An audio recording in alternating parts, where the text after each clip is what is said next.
سیدنا علی المرتضیٰ رضی اللہ تعالی عنہ کی پیدائش ہوئی تو روایات میں آتا ہے کہ وہ آنکھیں نہیں کھولتے تھے۔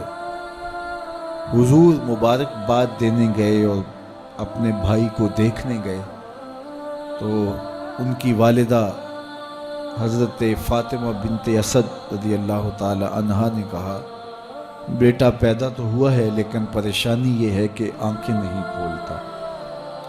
تو آقا کریم علیہ السلام نے اپنا لعاب حضرت علی المرتضیٰ کے منہ میں ڈالا تو مولا علی نے آنکھیں کھول لی۔ گویا سیدنا علی المرتضیٰ رضی اللہ تعالی عنہ نے آنکھیں کھولی تو پہلا جلوہ رخ والضحیٰ کا دیکھا، اس رخ نور کو دیکھا۔ اللہ اکبر، قربان جائیں سیدنا علی المرتضیٰ کی آنکھوں پر، جس کا پہلا نظارہ رخ محبوب تھا، اور پھر بچپنے کی عمر حضور کی قربت میں، حضور کی صحبت میں، حضور کی تربیت میں بسر ہوئی۔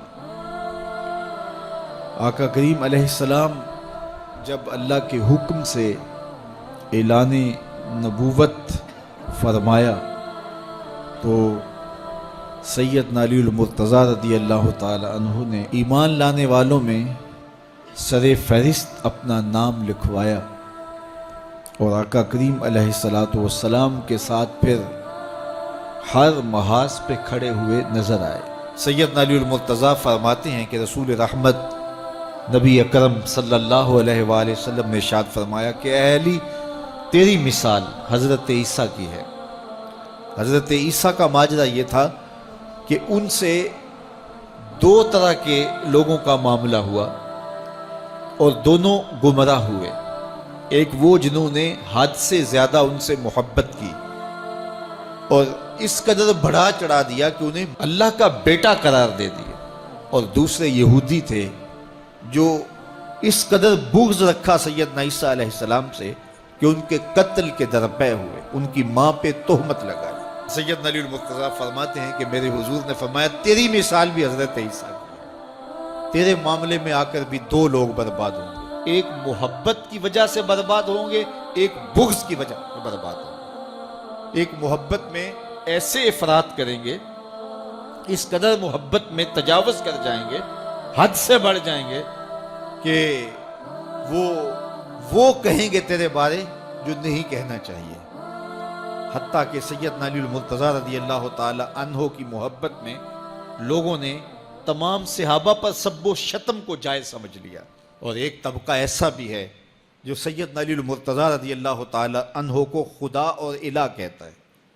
یہ نصیری سیدنا علی المرتضیٰ رضی اللہ تعالی عنہ کو الہ کہتے ہیں، علی اللہ کا نعرہ لگاتے ہیں۔ ایک طبقہ محبت میں تجاوز کر کے اس قدر جو ہے وہ سیدنا علی المرتضیٰ کے بارے میں اعتقاد قائم کرتا ہے کہ وہ گمراہی کے گڑھے میں جا گیا، اور ایک طبقہ وہ ہوگا جو تیرے ساتھ بغض رکھ کے برباد ہوگا۔ سیدنا علی المرتضیٰ رضی اللہ تعالیٰ عنہ کا نام بھی گوارا نہیں ہوگا۔ سیدنا علی المرتضیٰ کا نام لیا جائے تو طبیعت میں بے چینی اور اضطراب پھیل جائے گا۔ اور ایک طبقہ ایسا ہے نواسب کا، نواسب باقاعدہ 10 محرم کو سیدنا علی المرتضیٰ رضی اللہ تعالی عنہ کے شہزادے کی شہادت کے دن کو عید کے طور پہ منایا کرتے ہیں۔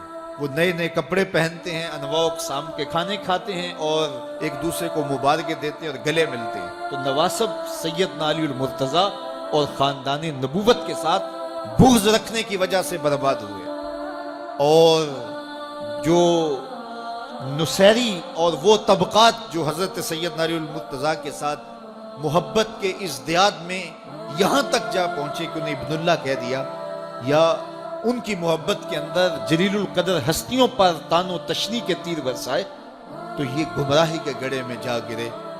تو میں کہتا ہوں انہیں مبارک ہو جو سیدنا علی المرتضیٰ رضی اللہ تعالیٰ عنہ کے ساتھ وہ پیار کرتے ہیں جو شریعت اسلامیہ، شریعت بیضا کا تقاضا ہے، جس سے رسول اللہ کی آنکھیں بھی ٹھنڈی ہوتی ہیں، اصحاب رسول کی آنکھیں بھی ٹھنڈی ہوتی ہیں، اور اہل بیت رسول کے دلوں کو بھی قرار پاتے ہیں۔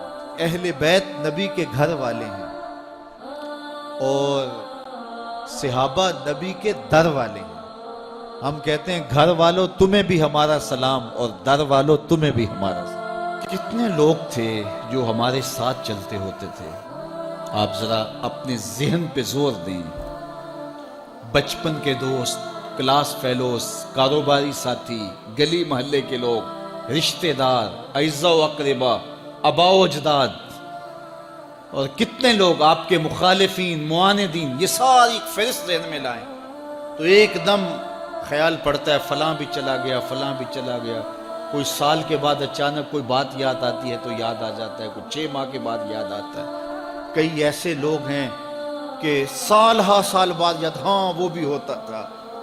مٹی کا رزق بن گئے، قصہ پارینہ بن گئے. کہانی تو اتنی سی ہے نا، جو اکڑ اکڑ کے چلتے تھے آج وہ مٹی کا رزق بن گئے ہیں. جو اپنے بدن پہ چٹکی مٹی بھی نہیں پڑنے دیتے تھے آج ان کے کفن بھی تار تار ہو گئے.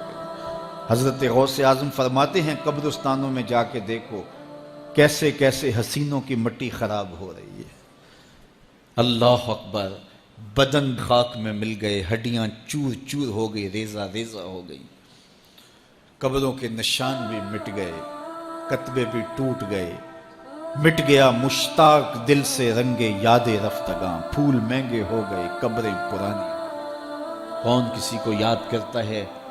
اور اسی طرح ہم مل کے مٹی کا رزق بننے والے ہیں، لیکن کوئی ایسا کام چھوڑ جائیں گے، اپنے رب سے جڑ جائیں گے، اپنے رب کے بندوں سے جڑ جائیں گے، رسول کریم کے دامن کو تھام لیں گے تو پھر موت بھی مرنے نہیں دے گی.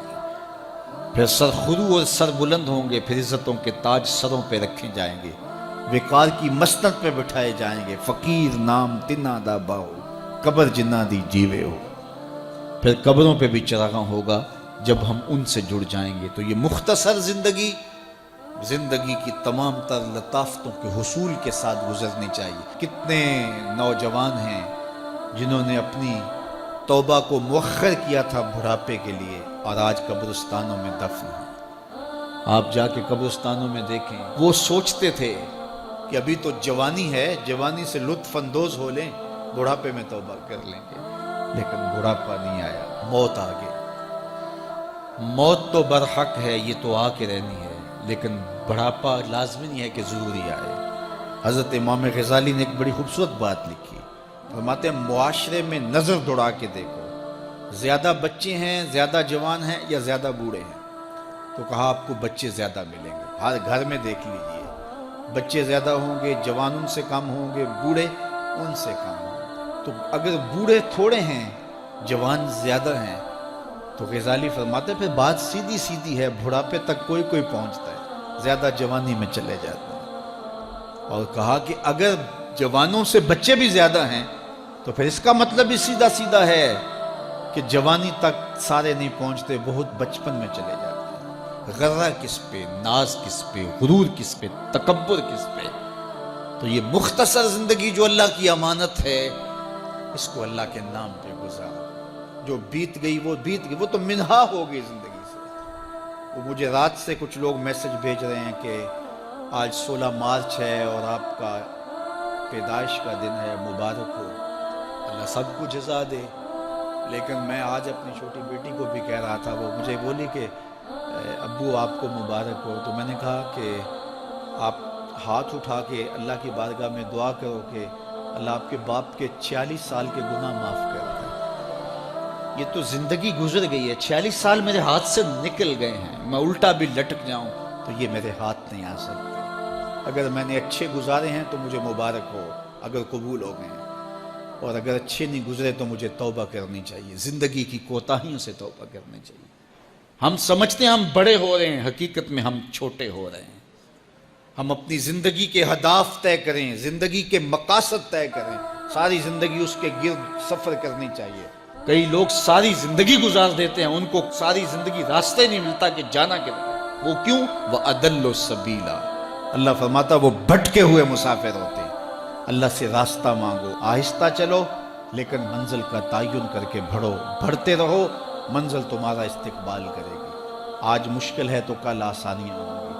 تو یہ زندگی تیزی کے ساتھ کٹ رہی ہے. لمحہ لمحہ میں اور آپ موت کے قریب ہو رہے ہیں. قبل اس سے کہ وہ وقت آئے کوئی حجت باقی نہ رہے، مجھے اور آپ کو اپنی آخرت کی تیاری کی کوشش کرنی چاہیے۔